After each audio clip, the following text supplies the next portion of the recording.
Perfecto. Ya esperamos 5 minutos, ahí se sigue integrando gente, se sumarán. Como ustedes se fijan, esto tiene el formato de una llamada normal, como de equipo de trabajo de Zoom. No estamos ocupando el sistema de webinar. Así que, ¿por qué? Porque lo queremos hacer muy, muy participativo, muy como de equipo de trabajo. Para los que todavía no se integraban, mi nombre es Pablo Valenzuela. Yo voy a oficiar un poco de maestro de ceremonia acá. Mi rol es ser director del desarrollo de Citizen Lab en, en Latinoamérica, ¿no? De este equipo central me acompaña ahí también Marcela Yerza, que está en los controles, ¿no? Y voy a proceder a presentar a nuestro a nuestros panelistas, ¿no? Con los cuales vamos a animar esta conversación inicial y que luego la convertemos en una conversación entre todos, ¿no? Eh, ¿Cuál fue la idea de esta reunión, de esta conversación, ¿no es cierto? Inicial, pues generar, ¿no es cierto? O comenzar a generar una red de personas que están o tienen interés, ¿no? Quizás no están actualmente, pero tienen interés de liderar procesos de participación a nivel local, ¿no?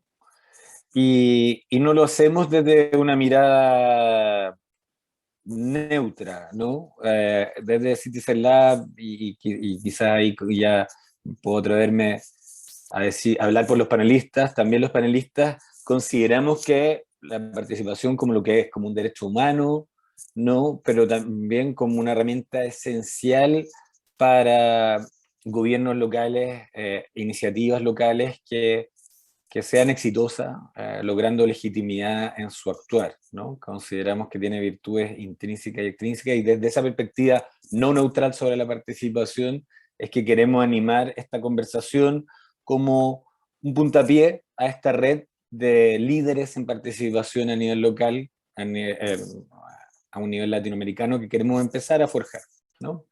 Todos los sueños tienen, todos los grandes sueños tienen comienzos humildes, y este es el comienzo de nuestro gran sueño. Entonces, bueno, este es un taller. Veo que la diferencia de un taller a un seminario es que lo horizontalizamos, consideramos que los aportes de todas las personas son valiosas, así que por eso voy a disminuir el tiempo de introducción. Eh, Esta sería nuestra agenda. Igual vamos a tomar un espacio con nuestros invitados, ¿no? Que tuvieron la generosidad de estar acá para compartir su experiencia, para, digamos, dar ese puntapié inicial a la conversación. Luego, la idea es que eh, podamos, ¿no es cierto?, conversar sobre aprendizaje y desafíos claves, ¿no? Y ahí puede ser una conversación, depende de cuánta gente se aproxime, ¿no? Si necesitamos hacerla en grupal o la hacemos en plenario. Como les decía, tuvimos 65 inscritos, no me acuerdo ya la cifra exacta, pero al borde de eso, la última vez que revisamos. Por lo tanto, se pueden ir sumando más gente. Si necesitamos hacer grupos por la agilidad de conversación, vamos a hacer grupos. Si no, nos vamos a quedar en el plenario, ¿no? Y la idea es que después podamos concluir, ¿no? Tener algunas conclusiones de los grupos, si es que nos volvemos un grupo, o de las temáticas que alcanzamos a discutir en el plenario, ¿no? Eh, Quiero presentar así en una línea a cada panelista, y después le doy un espacio de 1 minuto para que también salude y se presente. Bueno, nos acompaña Liliana Cañas, ¿no? Que ella es una consultora externa del Banco Interamericano de Desarrollo. Liliana, por favor, si quieres contar algo más de ti o saludar. Hola, buenos días a todas y a todos, ¿no? Yo creo que es importante contarles que les hablo desde Colombia. He tenido mi experiencia fundamentalmente en este país, pero también en el trabajo de consultoría con el BID he tenido la oportunidad de acompañar diversos países de América Latina y el Caribe. Muy bien. De Bogotá nos hablas tú, ¿no es cierto, Liliana? Sí, sí, hoy estoy desde Bogotá. Qué bonito. Qué bueno que estas herramientas nos permitan hacer estas conversaciones, ¿no? Con toda la patria grande. Después, ¿no es cierto?, tenemos a nuestro estimado Bruno, me pusieron la diapositiva un poco así, estoy leyendo ahí las líneas formales de presentación de Bruno, que nos conocemos, tenemos la suerte de conocernos hace casi una década, eh, pero Bruno es sociólogo, ¿no es cierto?, y fundador de Humana, y, bueno, un activista profesional experto en la participación de larga data. Bruno. Hola Pablo, gracias por la invitación. Buenos días a todas y todos. Bueno, soy Bruno, hablo desde Brasil, de São Paulo. Bueno, hoy día no estoy en São Paulo exactamente, pero estamos ahí. Humana es una consultora que actúa, que tiene sus oficinas en São Paulo, pero actúa en todo Brasil, apoyando a gobiernos locales, a procesos participativos. Desde el año pasado tenemos una alianza con Citizen Lab para traer Citizen Lab a Brasil. Pero también participamos de procesos participativos presenciales. Como dijiste, Pablo, estamos ahí a casi una década que nos conocemos participando en distintos temas, pero siempre con esta mirada hacia la participación ciudadana, la democracia, intentando a profundizar un poco el estado de la democracia en nuestra región. Bueno, un placer estar con todos y todas acá esta mañana. Muchas gracias, Bruno. Sí, así se van acumulando los años y es un placer seguir compartiendo estos espacios. Agradezco mucho también la presencia de Liliana, que nos acompaña con mucha expertise también y de un país que también tiene un enfoque tan interesante, ¿no es cierto?, en participación. Entonces, justamente eso es lo que queríamos hacer, ¿no? También tratar de abrir la mirada, abrir horizontes y traer con la generosidad que Bruno y Liliana acostumbran, ¿no? Traer este conocimiento desde afuera también nos da aire fresco, ¿no? Hicimos una encuesta previa, algunos tuvieron la amabilidad de responder, completamos un total de 26 respuestas, acá hay el total de 20, pero las tendencias, yo estuve revisando, se mantienen similares, y nos parece siempre importante en Citizen Lab hacer esta encuesta previas que pongan la voz de quienes se interesaron en esta conversación también en la pizarra, digamos, ¿no? Entonces, primero hablábamos de un grupo que principalmente se desempeña en municipalidades, pero bastantes también de otro grupo, pero es un grupo que trabaja en municipalidades, ¿no? Y que en este autodiagnóstico que les proponíamos de dónde están en participación, hay una evaluación, yo diría, bastante positiva, ¿no? Porque si uno ponía esto en estadios, este quizá era el cuarto.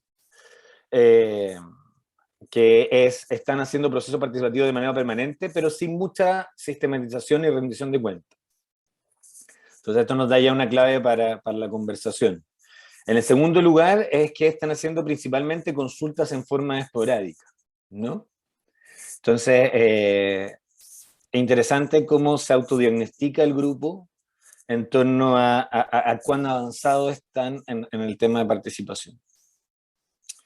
¿Cuáles son las dificultades para ir más allá en participación? Acá hay un triple empate, ¿no? Con un buen número de respuestas, donde el tiempo, ¿no?, el presupuesto y la baja participación, ¿no?, quizás esta desesperanza aprendida sobre los procesos de participación, son las tres dificultades mayores que se encuentran para seguir aumentando en los temas de participación. Y en un grupo donde lo que más abunda como prácticas participativas, ¿no?, tácticas, ya cosas que hicieron el año pasado, son las asambleas, las consultas o las encuestas en línea y la recepción de ideas o iniciativas ciudadanas. Entonces nos encontramos en un grupo, si tomamos esto como alguna idea de representación del grupo que estamos acá, somos 20 personas en las que estamos acá reunidas, de los que contestaron, ¿no?, que tiene una inquietud en participación, que está avanzando, ¿no es cierto?, a buenos pasos, pero quizás le falta, ¿no es cierto?, no sé, la fuerza, el presupuesto, el tiempo, la autoridad política, ¿no? La voluntad política para ir avanzando a una participación más estratégica. Y luego sobre lo digital, ¿no? Hay bastantes preocupaciones sobre si sirve para todas las personas, todas las organizaciones.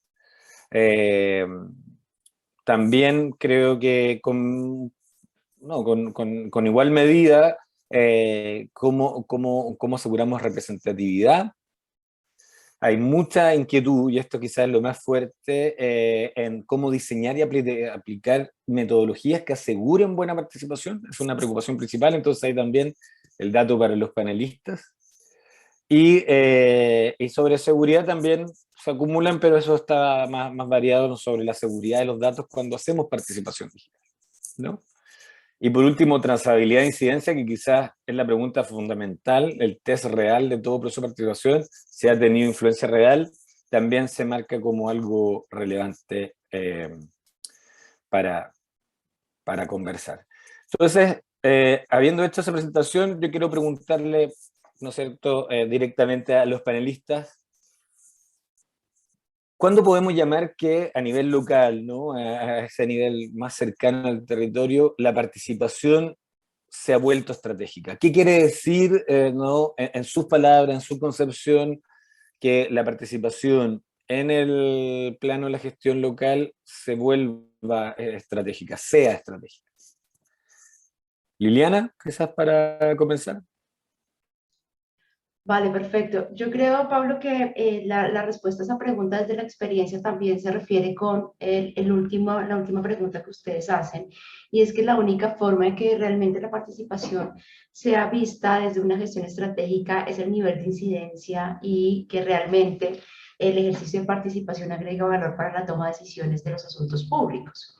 Si no podemos considerar o si vemos que realmente la participación únicamente se vuelve algunos instrumentos, como ustedes nos han contado, ocasionales, no sistematizados, que no genera rendición de cuentas, que no hacemos devolución a los diferentes ciudadanos que participan frente a cuáles fueron los efectos, las decisiones y también cómo la entrega de bienes y servicios se transformó, se reorganizó, se redefinió gracias a ese ejercicio de participación. Termina siendo un ejercicio instrumental y realmente la participación deja este componente estratégico. Sin duda alguna, también implica una reconceptualización de cómo vemos la relación entre Estados y ciudadanos, ¿no? Entonces, para pensarnos realmente que la participación nos lleve a un nivel de incidencia, necesitamos reconfigurar el rol que tienen los ciudadanos, tener la posibilidad de pensarnos procesos mucho más de cogestión, de co-creación con esos ciudadanos y no únicamente desde una visión como lo vemos y lo sabemos los expertos en participación ciudadana, anclada a la información y a la consulta, ¿no? Y esto implica, creo que eso es algo de lo que podríamos avanzar más adelante, una transformación tanto en la administración pública, de cómo vemos este rol de lo que hacemos como administración pública, cómo se construye este valor público, pero también una transformación en cómo los ciudadanos ven esta relación y cómo pueden ellos generar ciertas competencias y ciertas, en realidad creo que más que competencias son formas de ver y formas de establecer relaciones entre el Estado y el ciudadano. Eso como una primera aproximación desde la experiencia y seguramente vamos a poder detallar un poco qué implica este nivel de incidencia, ¿no? Porque lo importante no es, creo que estamos en un consenso de, es importante la incidencia, la pregunta es cómo logramos esa incidencia de participación ciudadana. Total. Bruno, en tu opinión, Liliana nos dice incidencia, empezar a considerar la cogestión, las competencias, ¿no?, y la forma de relacionarnos. Tu aporte sobre cómo hacemos la participación que se vuelva estratégica. Sí, sí, claro, estoy muy de acuerdo con los puntos que trajo Liliana, ¿no? Vemos que en muchos casos los espacios de participación no son considerados espacios de poder. Y la gente quiere estar donde hay este poder, donde hay la posibilidad de influenciar las políticas públicas, los resultados concretos en la vida de las personas. si se ven que son espacios vacíos, en que la toma de decisión no se da en estos espacios, que las personas importantes de la gestión no están ocupando también este espacio, es muy difícil lograr que la gente, de hecho, esté presente, participe, tome de su tiempo, porque es eso también. La gente tiene que tomar de su tiempo para participar en la cosa pública. Y se ven que eso no es un espacio donde las cosas se deciden, donde hay un poder compartido allí. Es muy difícil seguir con un proceso participativo, porque la gente se desmoviliza y llamar la segunda vez es mucho más difícil que la primera, ¿no? Entonces, eso creo que está dado, ¿no? La necesidad de incidencia es muy importante. Avanzando un poco en esta pregunta de cómo hacerlo, ¿no? A mí me parece por la experiencia en los municipios que apoyamos y que buscan tener un proceso de gestión más participativo, creo que el camino es justamente no mirar la participación solamente como una forma de informar, de validar decisiones, ¿no? Sino que, como dijo Liliana, una etapa de la creación de políticas públicas, una etapa de la gestión pública como un todo. Y eso significa poner participación en los distintos momentos en que de la planificación, por ejemplo, de una política pública, el momento de elaborar, antes mismo de planificar, quizás en el proceso de diagnóstico, por ejemplo. Tenemos una posibilidad de tener más participación en los procesos diagnósticos para entender mejor, por ejemplo, una situación. Y eso los gobiernos locales, cuando empiezan a hacerlo más participativo, empiezan a entender que a veces la calidad de información que tienes con un proceso participativo, por ejemplo, sobre, no sé, saneamiento básico de un barrio específico en tu ciudad. Si haces un proceso participativo para entender mejor el uso del agua, las cuestiones, los problemas y desafíos que la gente enfrenta, vas a tener un diagnóstico mucho más cualitativo para pensar tu política pública. Entonces, involucrar etapas participativas en los distintos pasos, las distintas etapas de la política pública, desde el diagnóstico, la planificación, la implementación, la rendición de cuentas, todo eso, yo creo que es la forma de avanzar hacia una participación más estratégica, que no es solamente es mucho una cuestión de relación del gobierno con el ciudadano, pero también un tema de la participación ser una etapa esencial como cualquier otra de la gestión pública y de la construcción de políticas públicas. Súper interesante. Sumo ahí otros elementos fuera de la incidencia, la cogestión, la competencia y la relación, ¿no? Esto de la oportunidad, el diferente tipo de instancias, como las instancias de diagnóstico, y una cosa que quizás tú nombraste también, Bruno, la cercanía de las autoridades, ¿no? A los procesos, o sea, que las personas importantes estén involucradas, cosa que cuesta mucho. Ahí uno observa dos fenómenos, ¿no? Uno, me ha tocado, nosotros conversamos con muchos alcaldes, ¿no? y municipios, que a través de las redes sociales los alcaldes establecen canales directos de pregunta-respuesta con las comunidades, ¿no? No sé si eso sucede en Colombia, es decir.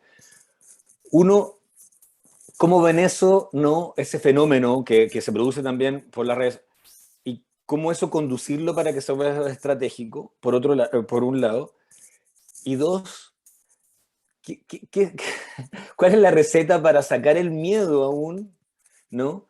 que tienen las autoridades hacia la participación? Porque está siempre esta excusa de, no, es que se van a generar expectativas erróneas, ¿no? Que yo creo que siempre el problema es más bien sobre información. El problema no es la expectativa de la gente, ¿no? Es como, informemos bien. Entonces, ¿qué otras cosas hay que hacer para deconstruir, digamos, ese miedo que tienen las autoridades, porque lo tienen, a la participación? Y cómo también hacemos que no perder institucionalización o proceso en la inmediatez y la tentación que tiene la inmediatez de las redes sociales en procesos de participación que, si no son estructurados, van a replicar asimetrías de poder. No sé si cambiamos el orden, quizás Bruno primero y después Liliana. Vale.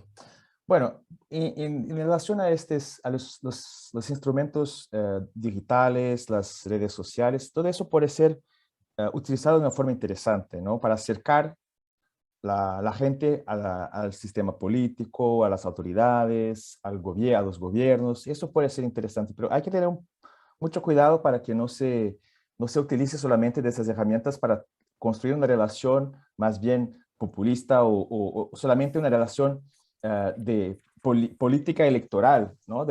Un poco como clientelista de la autoridad con el ciudadano. Entonces, esto puede ser interesante para acercar y dar más, con quizás los ciudadanos sentirse más cercano y más apropiado de una relación con el político, con el sistema político. Pero esto no significa involucrar y hacer con que haga participación en la gestión. Eso es más bien una relación política de un elector con su candidato, con su representante de alguna manera, ¿no? Esto puede ser útil, pero no es suficiente. Hay que programar sistemas presenciales o digitales más controlados, más completos, con herramientas un poco más sofisticadas para que se acerque a la participación ciudadana, no solamente al político, sino que a los aspectos técnicos de la gestión pública, ¿no? A cuestiones técnicas. Y en este sentido, no quiere decir que hace falta solamente una persona con conocimientos técnicos, porque justamente la participación es la oportunidad de informar de una forma accesible sobre cuestiones técnicas de gestión y al mismo tiempo lograr con que la gente pueda participar con su conocimiento, con su cercanía a los problemas de estos puntos técnicos. Entonces, la participación es un poco como el encuentro entre los expertos y el ciudadano, cualquier ciudadano que simplemente tiene su conocimiento de la vida, de la experiencia de la ciudad. Y esto es muy valioso también. Entonces, yo creo que en este sentido se puede utilizar de estos instrumentos y quizás combinar un poco estas situaciones más informales, más políticas, con momentos un poco más controlados, más específicos, con herramientas un poco más sofisticadas para que se pueda tener una participación equitativa, con los cuidados que requiere un proceso participativo abierto a todos, ¿no? Y el segundo, Pablo, el punto que trae sobre el miedo que las autoridades pueden tener del proceso participativo. Yo creo que eso es un proceso, ¿no? No es algo que se logra de una vez, es algo que poco a poco hay que abrir, hay que enseñar, y quizás de forma gradual, ¿no? Como una gestión, un político, una autoridad, que poco a poco va abriendo espacios y viendo que a veces sí pueden surgir más expectativas, va a llegar un montón de problemas que nunca hubo espacios así antes. Generalmente hay mucha cosa represada, entonces vienen muchas cosas desde los ciudadanos, pero yo creo que gradualmente, se abriendo poco a poco, la autoridad puede ver que también puede ser más interesante tener estas expectativas, estas frustraciones en un espacio de participación un poco más institucional, que tener esto de forma más espontánea, en la calle, en movimientos más violentos cuando se llega a ciertos límites. Entonces, quizás enseñar que tener espacios pensados para eso, en que la gente, con canales específicos, quizás con respuestas ya más bien elaboradas, es más interesante políticamente, no solamente para una calidad de la gestión, pero también políticamente puede ser más interesante para las autoridades.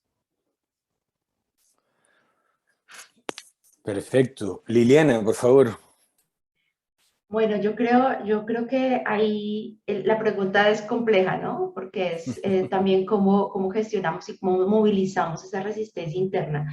Yo creo que desde la experiencia hay tres elementos que quisiera agregar a lo que nos señala Bruno.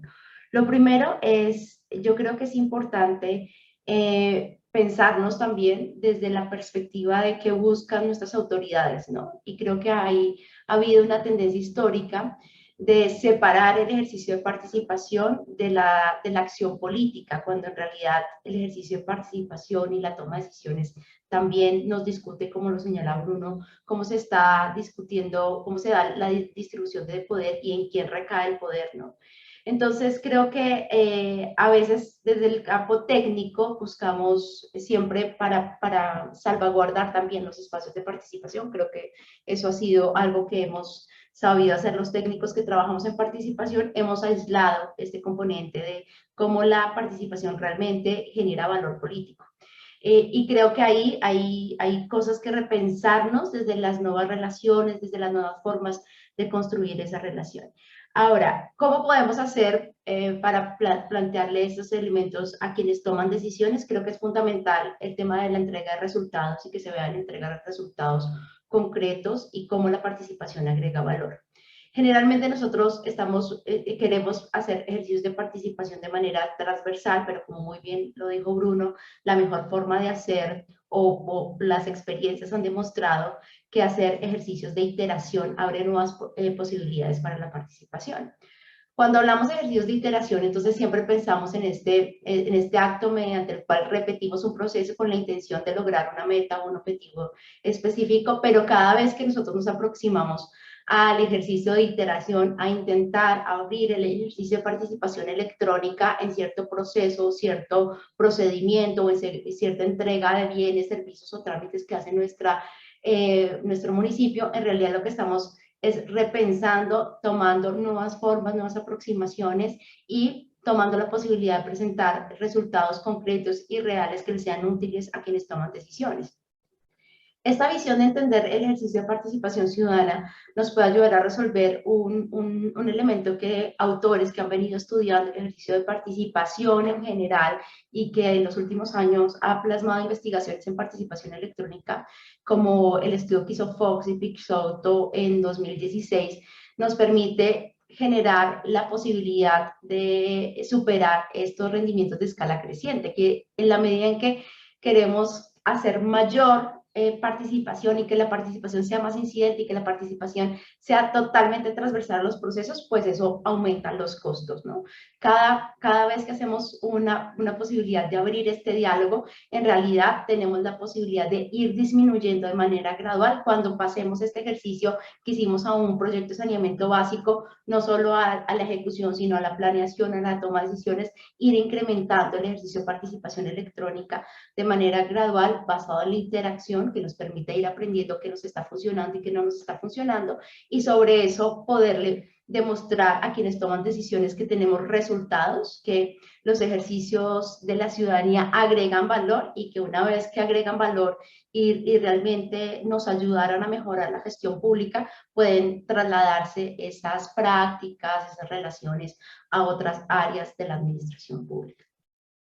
Y frente a esta pregunta que tú señalas, que creo que es muy importante, el ejercicio de mediación entre las redes sociales y los espacios de participación, creo que es un fenómeno que estamos teniendo ahorita. De hecho, hay un estudio de cómo Facebook ha sido utilizado para el ejercicio de participación ciudadana. Es un estudio del 2020 en Jordán, y lo que nos dice este estudio no es diferente a lo que nosotros estamos concluyendo acá, y es que el Facebook sí es un canal, pero en la medida en que no nos esté garantizando la respuesta y la incidencia de los mandatarios, pierde sentido y pierde efectividad, ¿sí? Y genera, digamos, nos aumenta a contribuir a la desconfianza que tienen los ciudadanos con las autoridades.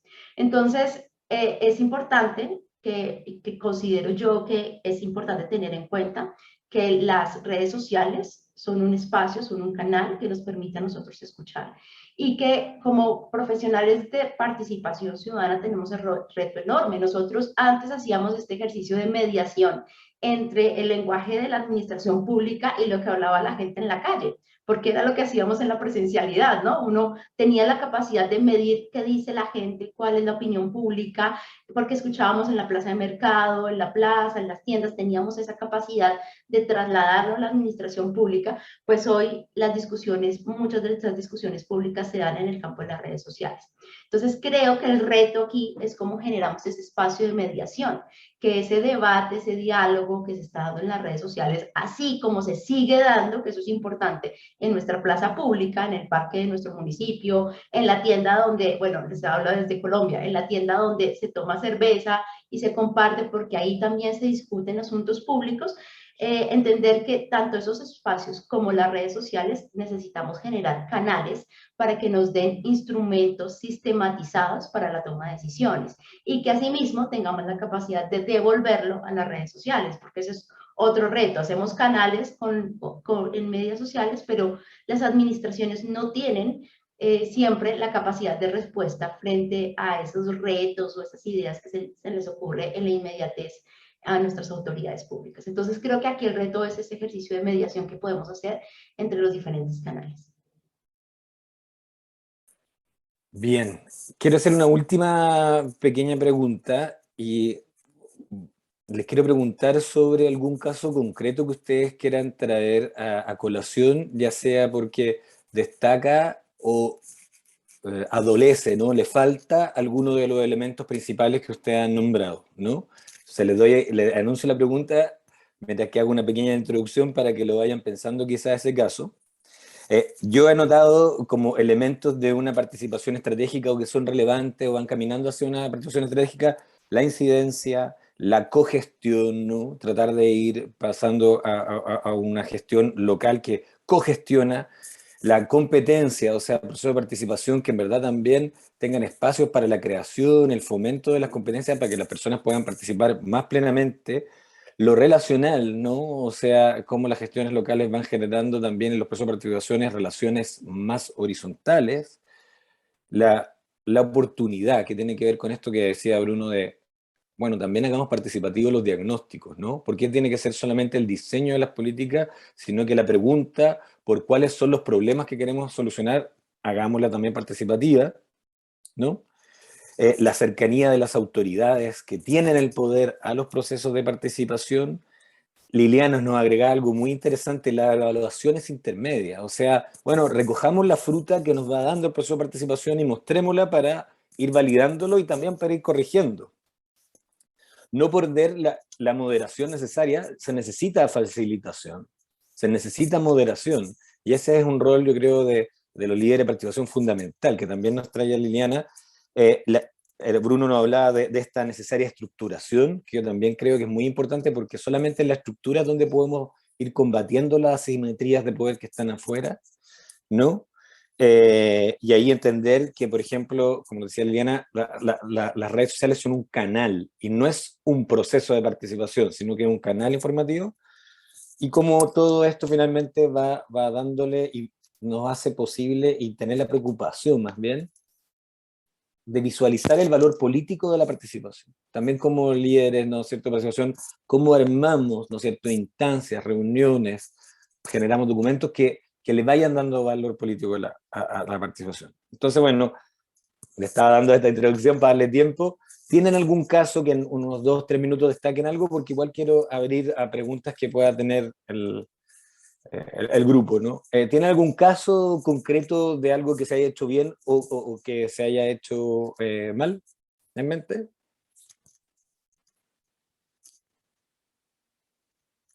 Bruno, Bueno, Liliana. quizás puedo empezar. Por favor. Escuchándote, Pablo, pensando un poco en cómo estos temas están vinculados en un caso más específico, ¿no? Yo te contaba otro día que estamos trabajando mucho las agendas de desarrollo económico en los gobiernos locales y construyendo estos instrumentos de forma participativa. Y esto fue un proceso que al principio tampoco fue fácil, porque era para el poder, para el gobierno local, significaba también reconocer delante de sus electores y ciudadanos los límites que él tenía solo para arreglar estos problemas. Y yo creo que hay un tema que no hemos tratado todavía, que podemos profundizar, que es la transparencia y una total transparencia de los gobiernos locales sobre sus límites, sobre sus capacidades, sobre hasta dónde pueden llegar. Porque creo que en nuestra región, quizás, bueno, en Brasil, que conozco mejor, pero creo que también es algo presente en los otros países, hay una tendencia del Estado a ser como que una tendencia como paternalista, ¿no? Que de responder a las frustraciones, hay que contestar. Es un paternalismo con clientelismo, así como que si viene a un ciudadano a demandar algo al Estado o al gobierno, a la autoridad, tiene que responder, bueno, sí, voy a arreglar, te voy a dar una casa, te voy a dar una solución definitiva para tu problema. Entonces, ese es el miedo de la autoridad. Entonces, la transparencia sobre los distintos momentos de los procesos participativos. Y en esta agenda de desarrollo económico que hicimos con un municipio en el estado de Pará, acá en Brasil, sí, hemos tenido varios momentos. Entonces, hay un momento inicial que era un momento mucho más de entender un poco en términos de diagnóstico, pero también de ideas, pero de una manera muy, muy abierta, así como que, ¿qué está pasando en los distintos sectores productivos de este municipio? ¿Cuáles son las dificultades que tienen para la movilidad de su producción, para el transporte de su producción, para los transportes de personas hacia los empleos, cosas así? Entender un poco las dinámicas que estaban operando en esta ciudad, en términos de dinámica económica, ¿no? Y entonces, un momento muy, muy, como una conferencia que se hicieron muchas acá en Brasil en los años 2000, para entender un poco todo un sector de una manera muy abierta, buscar ideas, percepciones, experiencias junto a los ciudadanos. Pero después, eso hay que ser muy transparente sobre los resultados de este tipo de momento. Este momento no es un momento en que todas las ideas van a ser, va a haber una respuesta específica, un resultado para cada una de las ideas que aparecen en este tipo de momento. Entonces hay que decir, bueno, ahora es el momento de juntarnos y buscarnos juntos, entender la situación, traer información, compartir información, y hay que ser transparentes sobre el hecho que no se va a resolver todos los problemas que van a estar en la mesa en este momento. Y después, en este mismo proceso, con este mismo municipio, hemos construido un otro momento participativo mucho más ejecutivo, de construcción de la agenda. Y en este momento se priorizaba, se decía, bueno, esto es posible que el gobierno busque soluciones, esto es posible que el gobierno coordene soluciones, que no van a ser soluciones propias de la administración del Estado, sino que el gobierno puede tener un rol de coordinación de los distintos actores de esta problemática, de la cuestión económica, por ejemplo, de crear puentes entre distintos actores de una misma cadena productiva. Entonces, ahí sí, en este momento sí, se ponen los límites del momento participativo. En un momento mucho más abierto para generar ideas, generar información y compartir información, en otro momento mucho más específico, priorizando, diciendo, bueno, esto no tenemos cómo arreglarlo, no tenemos cómo incluirlo en una agenda que va a ser una agenda de gobierno, una agenda ejecutiva para el gobierno y para la sociedad como un todo, porque en este momento los que participan, cada uno desde su lugar, como ciudadano, como representante, como actor económico, cada uno también comparte responsabilidades adelante las ideas que proponen de acuerdo con su rol, con su posición en la sociedad. Entonces, yo creo que en este caso de esta agenda económica que se construyó participativamente en este municipio, lo que fue un éxito fue justamente tener distintos momentos, unos más abiertos, que son importantes porque hay mucha voluntad, cosas represadas que tienen que salir,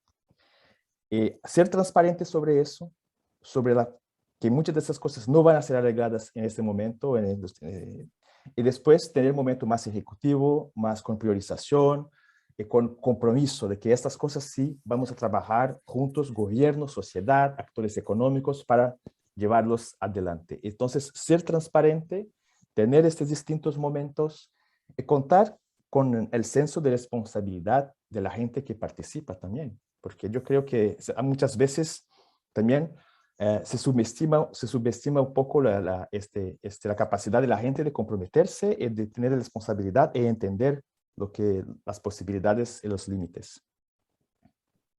Total. Sí, me recordó mucho, me resonó mucho con eso del doble diamante, ¿no? Que se ocupa mucho en el diseño centrado en las personas, ¿no? Donde pocas veces nos atrevemos en verdad a abrir la pregunta sobre cuáles son los problemas que tenemos que solucionar, ¿no? Y tenemos una interpretación ya, quizás también el modo de la gestión local, porque yo también he sido funcionario municipal, y los tiempos, y te empujan inmediatamente a ir, llevar soluciones y al final te estás respondiendo la pregunta equivocada, ¿no? Entonces me parece muy bueno esto de que destaca de tener instancias distintas, tanto como para abrir, ¿no es cierto?, las problemáticas y reescribirlas, como después para pensar en soluciones. Liliana, tu experiencia específica y abrimos un espacio de preguntas breves. Perfecto. No, yo quisiera como la primera discusión entre qué sería bueno y qué sería malo en términos de experiencias, ¿no? Porque en este tema, desde la perspectiva que las municipalidades se lancen, hagan el ejercicio, ya hay cosas que esos ejercicios nos ha enseñado, ¿no? Claro. Que ha funcionado y que no ha funcionado. Yo quiero traerles como dos casos frente a lugares que han tenido ejercicios de participación. Creo que es importante, y eso es algo que también se ha sistematizado, entender que la participación electrónica se ancla en la participación y que también estos casos que son significativos o se denominan exitosos se soportan en procesos participativos que han venido gestándose en estas relaciones de los ciudadanos con las autoridades, ¿sí? Entonces, el primer caso que les traigo es el caso de Medellín, Colombia. Medellín, Colombia empezó en el 2014 con lo primero que empiezan a hacer las municipalidades y es lanzar retos a los ciudadanos, ¿sí?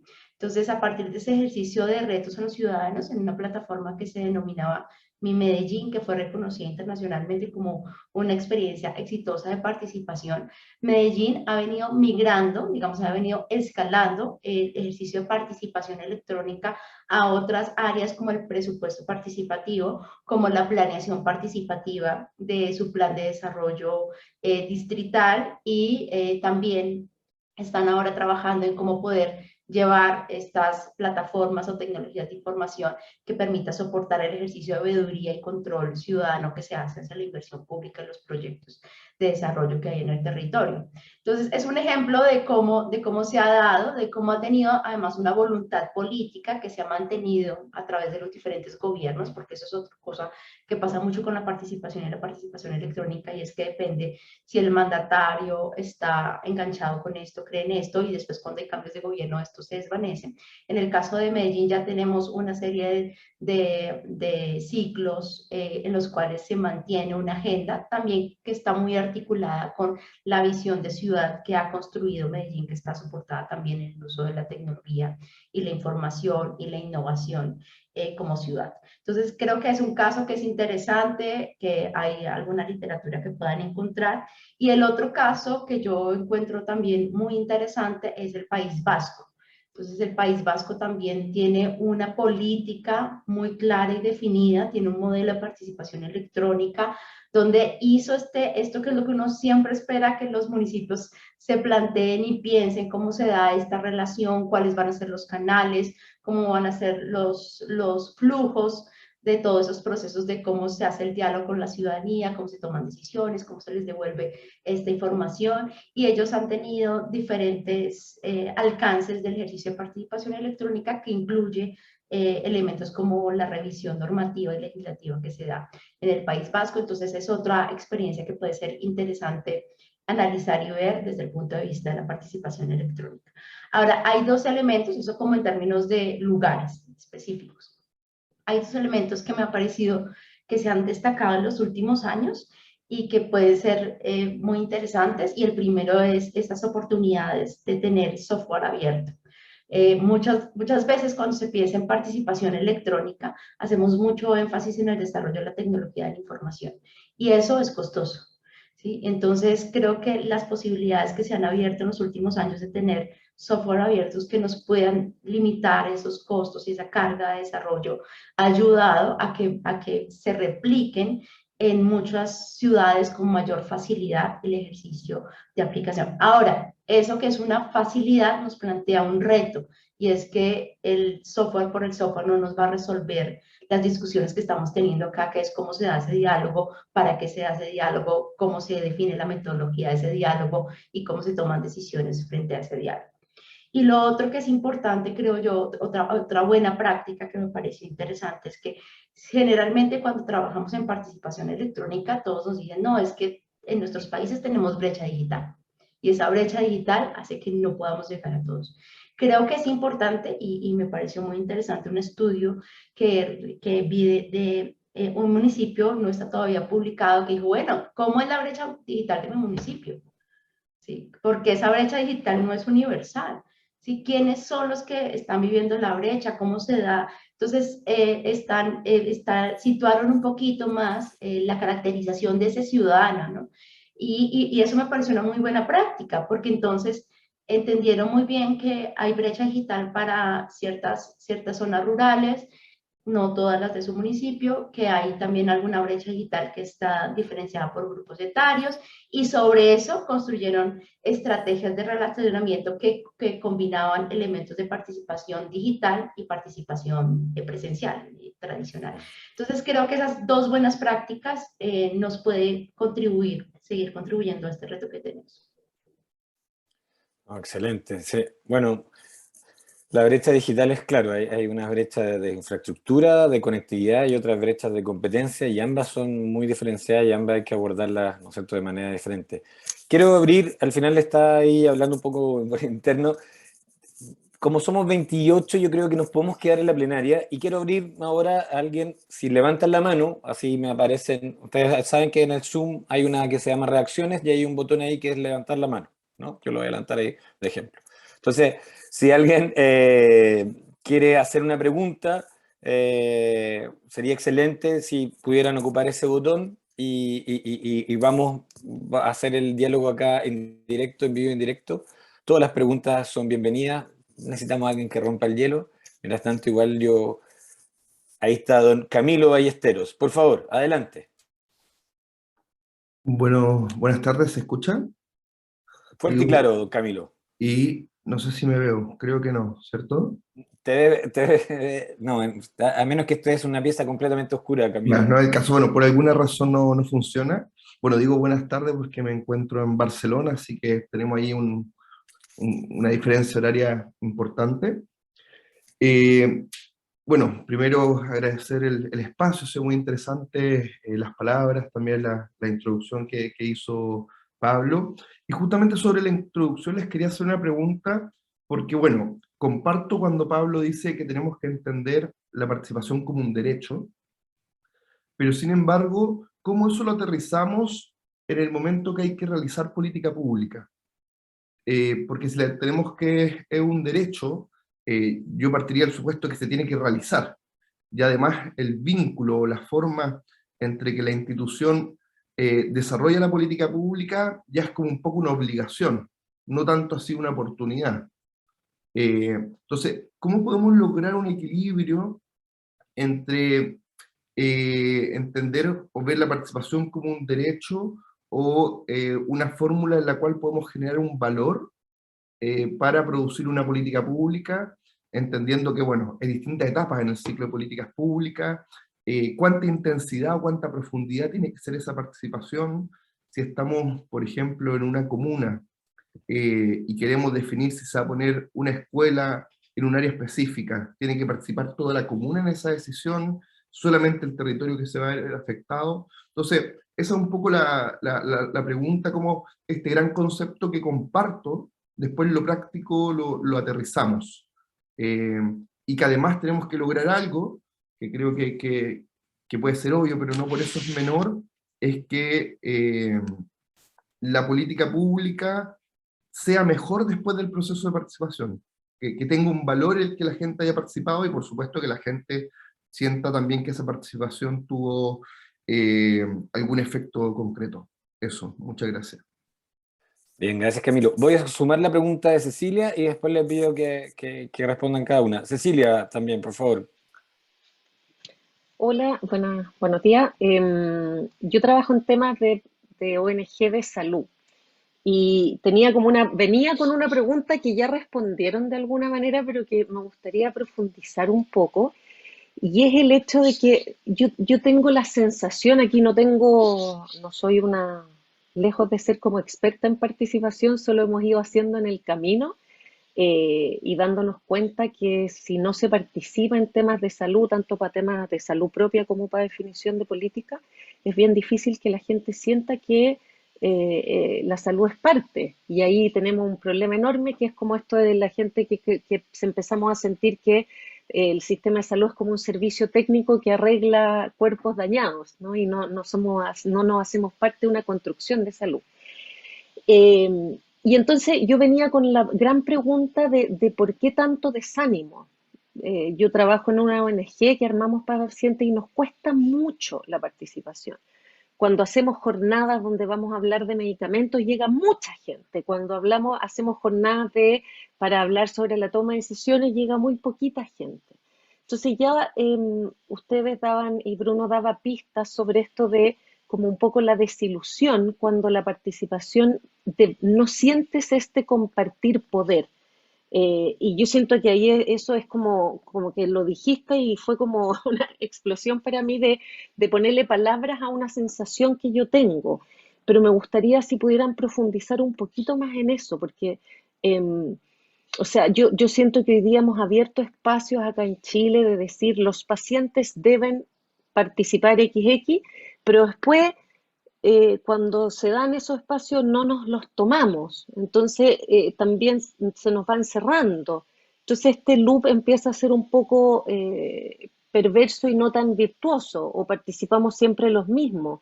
Y finalmente te piden una participación tan rápida que yo termino levantando la mano diciendo los pacientes con artritis en Chile, y básicamente estoy representando a los 10 con los que hablo, con suerte, y a veces a mí misma, y en verdad hay 70.000 personas que viven con esto en Chile. Entonces, eso me genera todavía, si pudieran profundizar en eso un poco más y sobre lo que recién también decía Camilo, como él decía, cuando hay que tomar una decisión, y a mí me pasa como ciudadana que siento que la participación no se debiese abrir solo cuando hay que tomar una decisión, sino que debiese ser un proceso tan permanente que la decisión como de alguna manera fluye, no hay que abrir un proceso, o a lo mejor hay que estructurar, pero que en el fondo los procesos ya están abiertos, pero no sé si en eso es una sensación, y no estoy lejos de la expertise, entonces saber si esa sensación que tengo tiene algún asidero o no.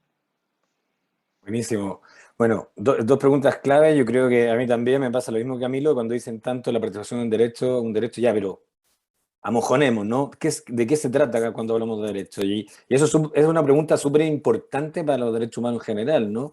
¿Cuáles son los estándares? ¿Cuál es el contenido? ¿No? Este examen, ¿no es cierto?, de disponibilidad, accesibilidad, inclusión, como derecho humano, ¿cómo lo pasa la participación? ¿No? Cuando es representativo, ¿quién tiene que estar representado? ¿No? Que también lo toca Cecilia.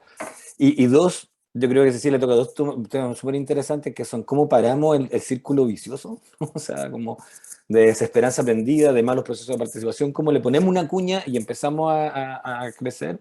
Y lo último también que yo encuentro muy desafiante, cómo combinar, que en democracia siempre va a estar muy combinado, la autoridad representativa, ¿no es cierto?, con lo participativo, ¿no? Hablaba con el alcalde de Arica, que yo encuentro que, en mi opinión, es un buen alcalde, y le hablaba, ¿cómo genero yo un diálogo permanente con la ciudadanía y se sigue siendo autoridad? Entonces, bueno, Bruno, Liliana, y bueno, Cecilia, Camilo, muchas gracias por las preguntas, ojalá que se sumen más a preguntar. Bueno, quizás puedo traer algunos elementos que están relacionados con las dos preguntas, ¿no? Empiezo con algunas ideas y después paso la palabra a Liliana. Bueno, voy a hablar un poco quizás del sistema que tenemos en Brasil, y no es un momento muy confortable para hablar de Brasil porque en los últimos años hemos caminado hacia atrás, ¿no? En relación a nuestro sistema de participación. Pero aún así, a pesar de estos últimos años en que quizás hemos vulnerabilizado esos espacios con el gobierno actual, aún así, en las décadas pasadas hemos avanzado en justamente en algunas políticas públicas en institucionalizar la participación. Y yo creo que en algún momento esto es clave. Caminar hacia más participación es un proceso, entonces, que tiene que ver con movilizar a los ciudadanos, abrir espacio en los sistemas políticos, pero en algún momento, si queremos justamente no ser tan frágiles con los cambios políticos, si queremos que sea un derecho permanente, tenemos que institucionalizar los procesos participativos. Y en el caso de Brasil, por ejemplo, y ahí quizás hay la conexión con la segunda pregunta, una de las políticas públicas en que tenemos la participación más fuerte es justamente la política pública de salud pública. Porque desde los 80 hay una movilización muy fuerte de los profesionales de la salud pública hacia más participación. Entonces se ha creado el SUS, que es el Sistema Único de Salud brasileño, en que está previsto en toda la construcción política y de gestión pública instancias de participación. No solamente en el momento de pensar las grandes orientaciones, para eso existen las conferencias, y esto, como Brasil es un país federativo, con un sistema federal, existe en las 3 instancias: municipal, de los estados, que son como las provincias, y el gobierno federal, el gobierno nacional. Entonces, por ejemplo, tenemos a cada 2 años conferencias municipales de salud para que los ciudadanos participen y de sus orientaciones, sus cuestiones, sus problemas, estos espacios más abiertos. Y después, en las distintas instancias de Estado, nacional y municipal, tenemos los consejos municipales de salud. Y esos consejos no son conformados por representantes políticos y autoridades y técnicos. Son conformados por 25% de representantes del gobierno local, técnicos y políticos, 25% por trabajadores de la salud pública y 50% por ciudadanos que utilizan el sistema público de salud. Y estos son instancias permanentes, municipales, en estado y federal, que existen y que se reúnen periódicamente, y diferente de muchas otras políticas, por ejemplo, en educación, en desarrollo económico, en otras políticas públicas, no se hizo algo tan fuerte, pero se ha logrado en los 80, 90 a fortalecer el Sistema Único de Salud. Estos consejos municipales de salud tienen que aprobar, por ejemplo, todo el presupuesto de salud municipal. Y si no lo aprueban, el Ministerio de Salud puede bloquear los repases de recursos financieros que hace hacia el municipio para financiar el sistema. Entonces, tienen mucho poder. Se dice, las decisiones que toman son totalmente vinculantes. Y eso es un caso casi único, ¿no? En las otras políticas públicas de asistencia social, de educación, los consejos municipales no son tan fuertes. Pero en salud se ha logrado eso, y el hecho que sea algo institucional hace más fuerte justamente la garantía del derecho a la gente de participar, y se hace más fuerte el vínculo de la participación al proceso de construcción de políticas públicas, como conectando un poco con la pregunta de Camilo. Es parte del proceso. De la misma manera que es construir el presupuesto, es presentar el presupuesto, validar esto con el Consejo, generar las conferencias, es una obligación institucional.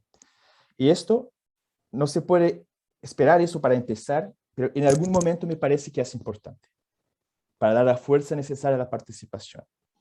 Después puedo hablar, quizás hablar un poco más de la conexión participación-representación, sistema participativo y representativo, pero paso la palabra a Liliana y después seguimos con este tema porque ya he hablado demasiado.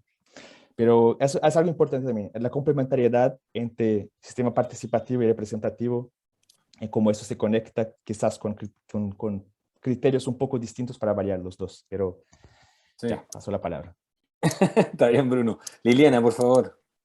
Bueno, me voy a devolver un poquito a la primera pregunta frente a cómo se materializa este concepto del derecho. Creo que el primer reto que tenemos es que a nosotros nos separaron el derecho con el deber, ¿sí? Y en realidad eso no es separado, ¿sí? Entonces hay que pensarnos esta definición. Lo segundo es que en los ejercicios de participación electrónica hay dos tendencias conceptuales que sí creo que son importantes y que son estos posicionamientos que nosotros como técnicos debemos hacer. Y es una tendencia que se centra al estado electrónico y al estado abierto, digamos muy centrado en la decisión de la administración pública, y otra tendencia que se centra mucho más a la construcción de la democracia y el fortalecimiento o transformación de la democracia soportada en el ejercicio de participación. Y las dos conceptualizaciones nos llevan caminos, aunque terminemos haciendo el mismo mecanismo como hacer una encuesta, nos habla de qué buscamos detrás de ese mecanismo que nosotros hablamos con los ciudadanos, qué hay detrás, cuál es el sentido de la participación, más en un carácter no tanto conceptual, sino epistemológico, ¿no? Cómo vemos lo que queremos promover ahí detrás. Y creo que ahí es un reto importante, a mí me gusta mucho y es un reto en realidad que no es únicamente la participación en la electrónica, sino la participación en general. Y a mí me gusta mucho una definición de participación de un autor colombiano que se llama Andrés Hernández, que dice, la participación es tan simple como ser parte, hacer parte y tener parte. Y yo lo he utilizado en diferentes contextos, desde autoridades, estudiantes, y creo que esta reflexión de esta definición y cómo se aplica esta definición, de cierta manera nos ayuda a aterrizar de manera práctica el tema de los derechos. Y finalmente, el cómo lo aterrizo, quiero contarles aquí una experiencia personal, y es que yo soy madre de una niña de 4 años, y decidí que Abril, que es el nombre de mi hija, estudiara en educación Montessori.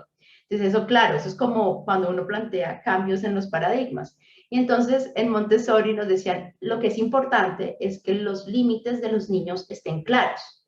Y los límites se definen en cada una de las familias. Entonces uno, ok, sí, o sea, está claro, vaya y aplíquelo, ¿no? Entonces, bueno, ¿cómo aplicamos eso? Nos pasa exactamente lo mismo. O sea, yo cómo termino aplicando la participación como derecho y cómo termino aplicando los límites. Y entonces nos hicieron un taller así, escuela de padres, muy, muy fácil. Nos dijeron, bueno, definan cuáles son los valores que ustedes tienen como familia. Entonces uno dice, bueno, el respeto, la solidaridad, ¿no? ¿Cómo le van a enseñar respeto a su hijo? Entonces, hagan una burbuja, y literal nos dijeron, pinten aquí una burbuja y empiecen a decir respeto. ¿Cómo le explico en términos que entiendan que es, que desde su perspectiva, desde los niños, qué es el respeto? Si para el niño, para su familia el respeto es saludar, si para su familia el respeto es no agredir, no pegar, ¿sí? O es tender la cama, porque para algunas familias tender la cama, hacer su cama, es parte del ejercicio de respeto con la cama. Entonces yo dije, uy, qué poderoso esto, porque como herramienta metodológica podemos hacer lo mismo, o sea, esa pregunta tenemos que hacer. ¿Qué implica la participación como derecho? ¿Sí? Y ahí podríamos hacer algunas reflexiones, ¿no? Por ejemplo, traer estos conceptos de lo accesible, lo asequible, lo adaptable y las condiciones de calidad que deben tener los bienes y servicios en la función pública del enfoque de derechos. ¿Sí? Implica también en el enfoque de derechos poder reconocer y darle cabida a aquellas personas que han sido históricamente excluidas de la toma de decisiones. Podría ser, ¿sí? O sea, podría ser muchas cosas, digamos, la solución, las respuestas a cada una de las burbujas que ustedes pueden hacer. De hecho, es una discusión que tenemos que hacer con las autoridades o con nuestros equipos y con nuestros ciudadanos, ¿sí? No solamente nosotros para adentro. Entonces, creo que hay algunas, digamos, para responder esa pregunta, son más preguntas. ¿Sí? Es primero, ¿desde qué visión te vas a parar? ¿Desde más estado abierto o desde una visión de democracia soportada o utilizando las tecnologías de información? Lo segundo, cómo se vive esta dimensión de ser parte, hacer parte y tener parte de la participación en tu municipio. Y lo tercero, hacer la burbujita literal de qué implica el enfoque de derechos y cuáles son esos mínimos para yo explicarle a los ciudadanos y también a mi alcalde y a mis autoridades y a mi jefe que la participación es con enfoque de derechos. Ahora, frente a la segunda pregunta que nos hace Cecilia, pues es la pregunta histórica, ¿no? ¿Cómo hacemos para que la ciudadanía se vincule? Porque tal vez hemos hablado de cómo se gestiona internamente, pero también externamente, ¿qué implica? Entonces, Mira aquí rastreo tu comentario, dices, tenemos elementos, tenemos espacios de participación, que hablamos de medicamentos y viene mucha gente, y cuando hablamos de participación viene poca gente.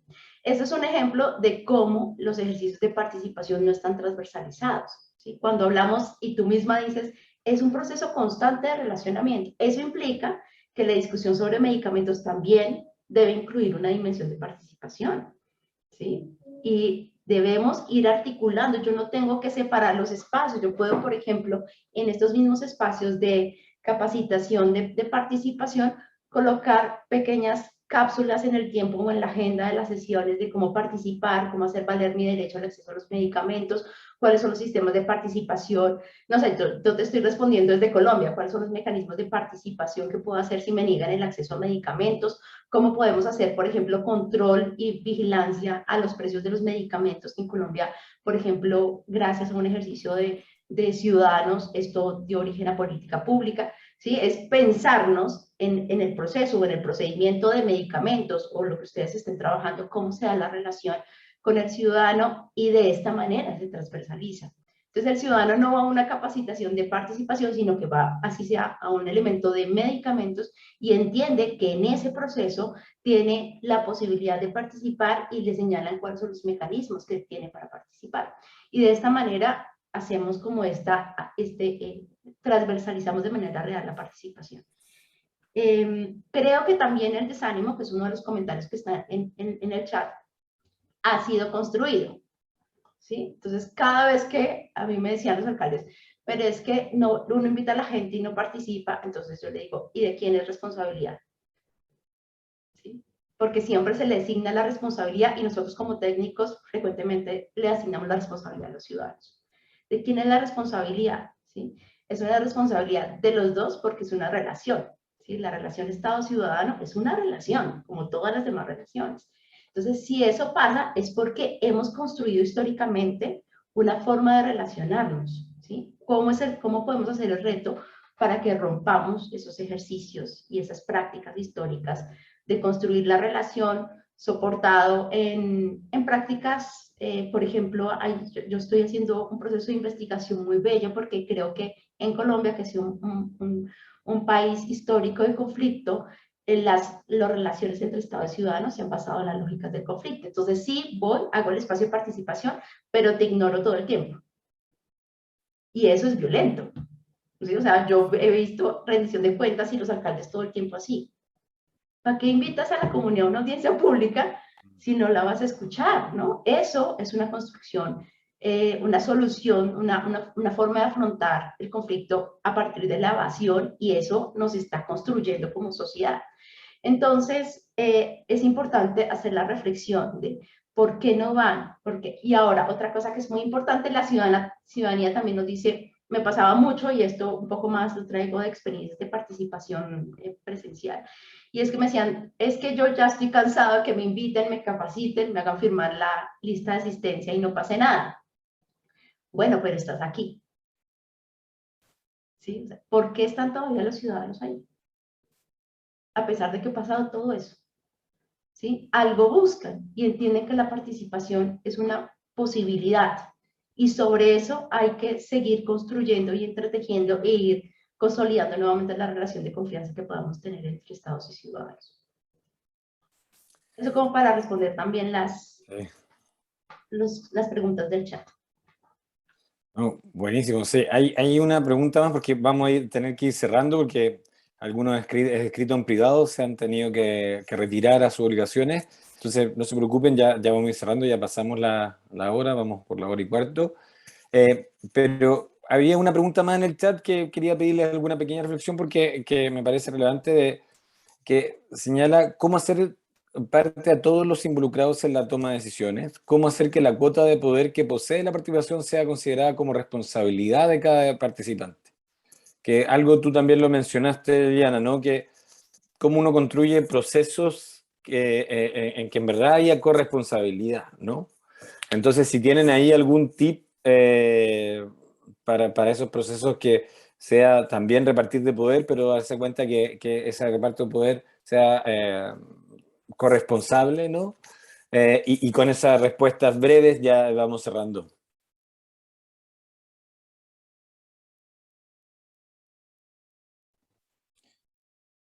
Bueno, quizás hablando un poco también de experiencias concretas, pensando en procesos en que he participado, yo creo que muchos de los procesos participativos, cuando llegan a cosas más, justamente se habla de políticas más concretas, de resultados, de lo que se espera de los gobiernos, de las políticas públicas, se da a través de acuerdos, ¿no? Se firman acuerdos durante el proceso participativo.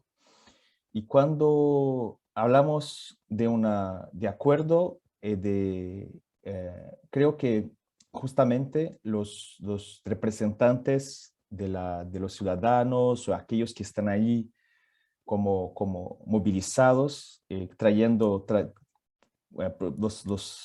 las problemáticas de su territorio o de su grupo, de alguna manera, cuando se firman estos instrumentos más concretos, más ejecutivos, como una agenda específica, un plan, yo creo que es en este momento en que se puede buscar construir este compromiso y esta responsabilidad. Por supuesto, siempre es un proceso. Tenemos que recordar también que nuestra región no es una región que históricamente ha sido participativa o democrática. Nuestro continente es un continente muy autoritario y entonces todo eso es parte del proceso, ¿no? Como que compartir poder, primero creo que enseñar que es real, que no es solamente bueno, hacer de cuenta que estamos compartiendo algo, pero es real. Tiene, de hecho, la palabra, la voz tiene poder y tiene influencia en la toma de decisión. Y después firmar estos acuerdos. Yo creo que la ciudadanía en Latinoamérica tiene esta expectativa, ¿no? Esta voluntad. Que de hecho hay poder compartido, hay recursos compartidos. Yo creo que cuando se ve que es real, la gente rápidamente tiene el senso de la responsabilidad. Y quizás, solamente para volver al tema entre representatividad y entre el sistema representativo y participativo. Yo creo mucho que hay dinámicas sociológicas un poco distintas entre un liderazgo social, un líder social, y la indicación de esta persona que de alguna manera representa algo más que él. Y esto no se da de forma, no es un mecanismo formal como una elección, y no tiene que ser. Entonces, en algún momento alguien preguntó cómo esta persona va a hablar representando a no sé cuántos miles de personas. Yo no creo que hay que buscar esta exactitud de representatividad en los mecanismos participativos. Yo creo que existen líderes sociales que históricamente surgen en procesos sociales territoriales de un grupo profesional específico a veces, y que hay que respetar estos procesos internos y aceptar estos liderazgos, estas personas que están movilizadas, que representan intereses colectivos, y no hay que buscar y que intentar poner el sistema representativo con todas sus fallas. No hay que intentar imponer eso al proceso, a todos los procesos participativos. Hay, por supuesto, que tener la preocupación de abrir lo máximo posible, de ser súper accesible, lenguajes distintos para adaptar a todos los niveles de instrucción, pero hay que aceptar los procesos de construcción de liderazgo interno a los grupos y a los territorios, porque esto es justamente la riqueza del proceso participativo, y que esta posibilidad para que él justamente complemente las fallas del sistema representativo, quizás. Gracias, Bruno. Liliana, No, últimos yo complementaría como la respuesta de Bruno en dos sentidos. El primero es que si uno quiere que la ciudadanía sea corresponsable, debe haber cogestión, ¿sí? Debe ser un proceso abierto, porque de lo contrario es como yo puedo opinar, pero si la alcaldía hace lo que él quiera, pues yo no asumo responsabilidad, ¿sí? Entonces, sí, realmente, o sea, para que podamos hacer ejercicios de corresponsabilidad, debemos ir de manera progresiva y garantizando la incidencia.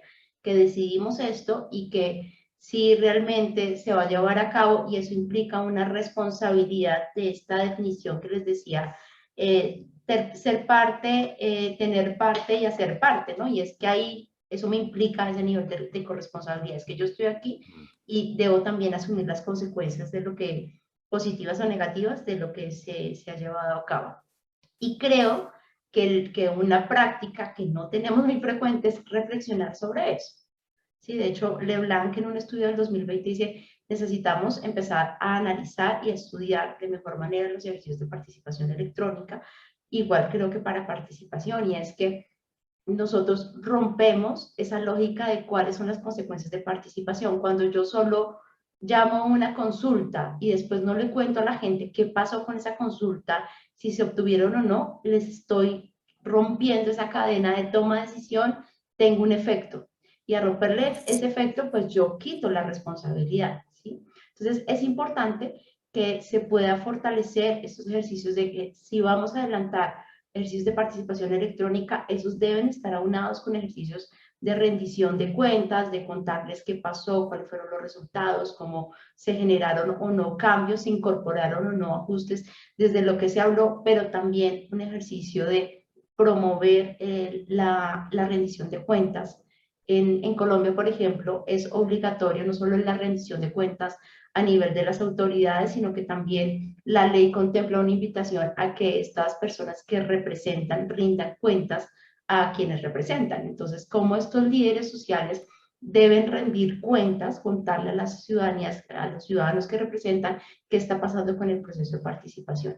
Y creo que eso es uno de los aportes que hace la tecnología y la participación electrónica en comparación con la participación, porque antes nos quedaba cerrado ese diálogo que teníamos con estos líderes sociales, y la participación electrónica nos da la posibilidad de apoyar el ejercicio también de rendición de cuentas, de acordamos esto, fue su representante, y de cierta manera también nos da un ejercicio de transparencia y de apertura, nos permite romper uno de los riesgos que tenemos en la participación, y es la captura también de élites. Y es que, no sé si les pase allí en Chile y en Brasil, es que terminan participando en todas las instancias de participación los mismos. Entonces creo que es uno de los aportes que podemos soportar en el uso de la tecnología de información.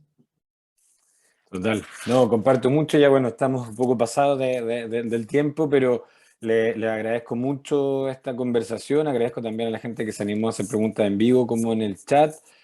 Vamos quedando un poquito menos los que fuimos, llegamos a un punto a ser 29, pero no quiero dejar a este grupo fiel y valiente que se quedó hasta el final, ¿no es cierto? Hacerle la invitación que empezábamos a reseñar en el principio, ¿no?, de esto, es que nosotros no queremos que esta sea una sola instancia, ¿no?, sino que tenemos todas las ganas y lo vamos a hacer como un proyecto de este año, de a partir de este evento, ¿no?, ir configurando una comunidad de líderes de participación a nivel local. Hemos visto tanto en Chile como en Brasil, en Colombia, como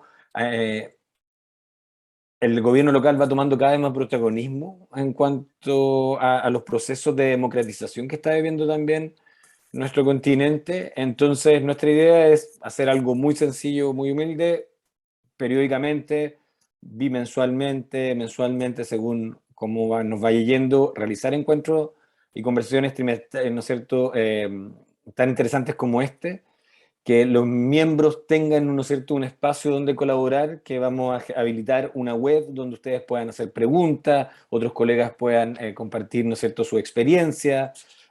Vamos a habilitar ese espacio web abierto para toda esta red, ¿no es cierto?, y generar también iniciativas conjuntas de gestión del conocimiento, ¿no? Es muy fácil con esta red, ¿no?, de poder empezar a indagar sobre unos temas, y nosotros a eso también le vamos a poner energía, como en cuanto a, por ejemplo, diseños metodológicos, cómo hacer buena estructura, cómo mejorar en oportunidad, etc. Entonces, vamos a habilitar un registro, lo vamos a mandar por correo, y a todos los que empiezan a ser parte, ustedes también, si tienen colegas de otras municipalidades, de ONG que trabajen en la participación a nivel local, ¿no?, serán muy bienvenidos. Y con esa invitación les agradezco primero a Liliana, a Bruno, bueno, a Marcela, que ha estado siempre ahí en los controles, a todos los asistentes que acompañaron ahora hasta el final, esta potente conversación. Yo me fui con muchas notas, con ganas de seguir pensando y leyendo sobre este desafío permanente que es cómo compartir poder y hacer que nuestras sociedades sean más democráticas, más amables y finalmente más felices. Así que muchas gracias, Liliana y Bruno. Gracias, Pablo. Muchas gracias por la invitación. Y muchas gracias también a la gente que está agradeciéndole. Muchas gracias a todos. Gracias, Liliana, Nos vemos. Bruno, Pablo, todos. Hasta luego. Gracias por Hasta participar. luego, Marcela. Hasta Chao. luego. Chao. Chao. Chao.